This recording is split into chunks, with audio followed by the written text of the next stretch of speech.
Do you have some days that hit emotionally harder than others? Welcome to Tuesday Talks with Darlene. I'm Darlene, and today this episode is about understanding when days hit more emotionally than others.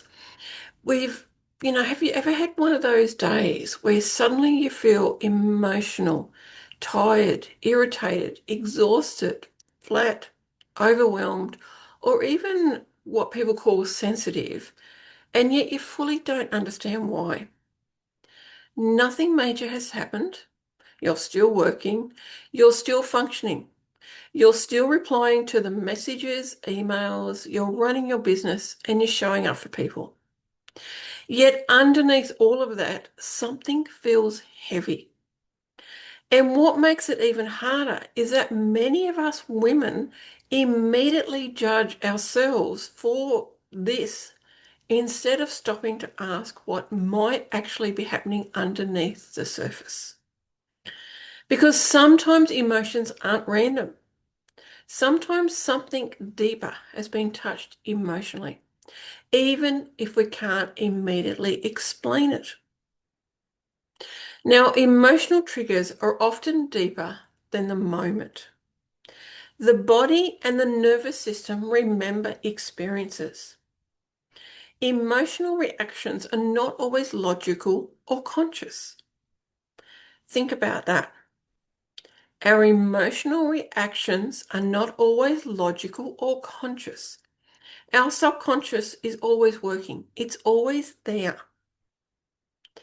And certain moments can activate old emotions, dates, conversations, memories, expectations, our family dynamics.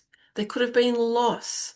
And that loss is not just loss of a person. It could be loss of identity. There could be pressure. You might even be feeling lonely.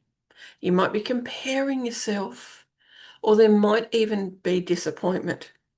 And these can quietly affect us. We don't always know they are until something comes up. And this is where we're reacting to more than today. This emotional weight may come from something unresolved, unprocessed, or emotionally connected to a deeper experience. And this is where, for me, I have been doing so much work on myself since my abilities opened. Does it mean I don't have emotionally charged days? No, I still do. Yet because of the awareness, I'm able to pick things up quicker. Now, does it mean that there are days where I can pick things up and just, okay, it's all done? No.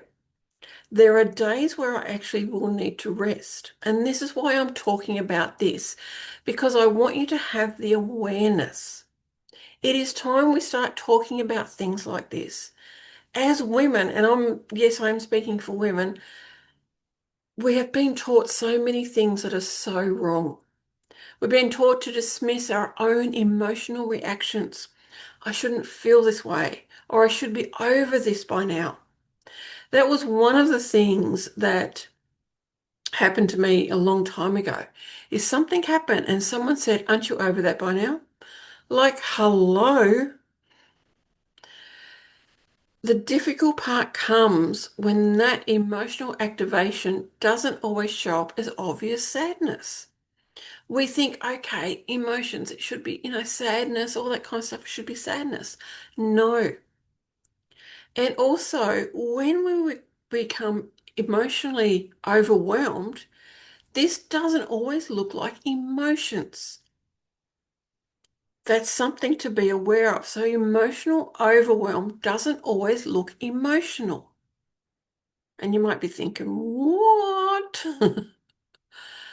Emotional overload can appear as irritation, exhaustion. You could even feel numb.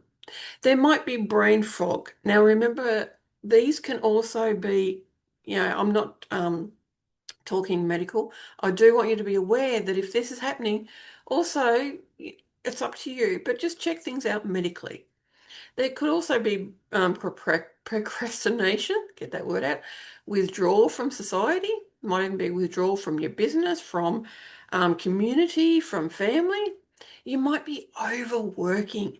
Instead of, working your hours that you work in your business, you go for longer because you think, I've really got to do this. I'm not getting things done. What am I doing? Or it could even be you're sensitive emotionally. We, as women, have become skilled at functioning while emotionally overwhelmed. We've been taught to keep going, put everyone else first.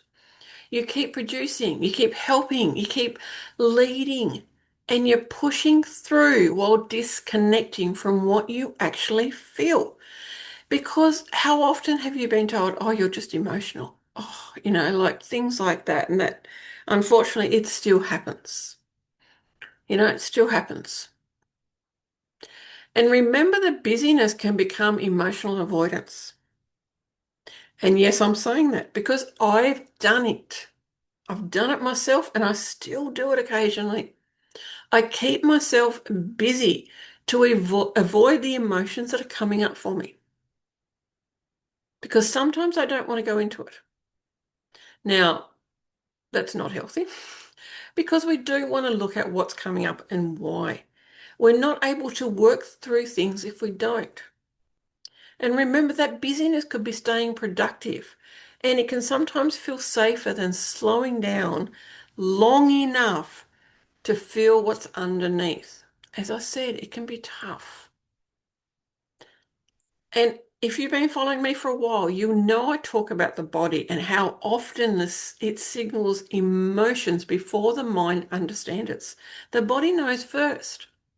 There could be tightness, fatigue, heaviness, frustration, tears, or restlessness. All of this is information. The body is talking to you.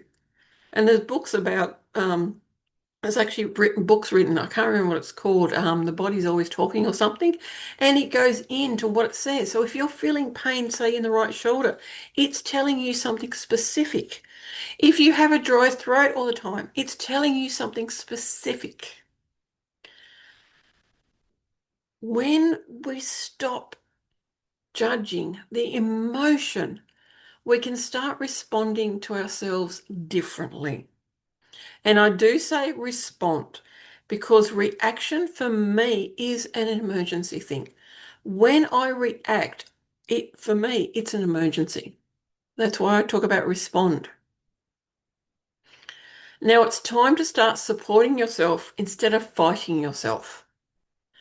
Not every emotional day needs fixing. And I do say the word fixing, even though I don't really like it, I do say it because, that's what you understand. Sometimes emotions need that acknowledgement. They need to be heard, and they need this more than suppression. Think about it.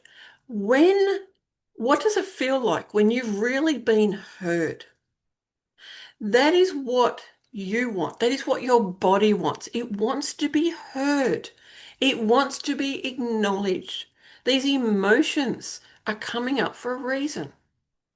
And self-awareness creates choice. Look at pausing to ask, what am I actually feeling?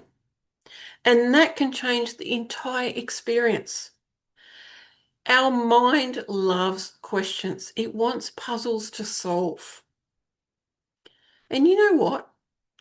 Support can look simple and practical. Things like resting, journaling, slowing down, reducing the pressure, limiting that comparison, moving the body gently, or speaking to someone that you know is safe. That can be one of the hardest things is finding someone we feel safe with. Because, maybe we've had some betrayal. Maybe we've thought we could trust somebody and they let us down. Emotional awareness is not a weakness. Understanding yourself emotionally is part of learning to run a business. You don't need to justify your emotions for them to matter. I'm actually getting emotional now. Your experience is still valid, even if it doesn't look dramatic from the outside. Now, some days, oh, I'm getting emotional again. Some days do hit harder emotionally, not because you're weak or dramatic or incapable, because you're human. You are here having a human experience, and we have emotions. Underneath the productivity, the routines, the responsibilities, and the pressure to keep functioning, there are still emotions, memories, disappointments, grief, expectations, and experiences living in this body. The goal isn't to become emotionless. The goal is learning how to recognize yourself sooner, respond to yourself with more honesty, and stop abandoning yourself every time something emotional rises to the surface. And I do talk about abandoning yourself. If you're not recognizing your emotions going into it, you are abandoning yourself. You're literally in a life raft, pushing yourself off and going, yep, see you later. It is time. It is time. Sometimes emotions are not interruptions. Sometimes they're signals that something inside you needs care, understanding, attention, or even space.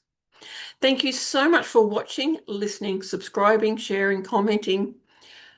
That helps support me as a small business owner, and I really appreciate it. Thank you very much, and I'll see you next time.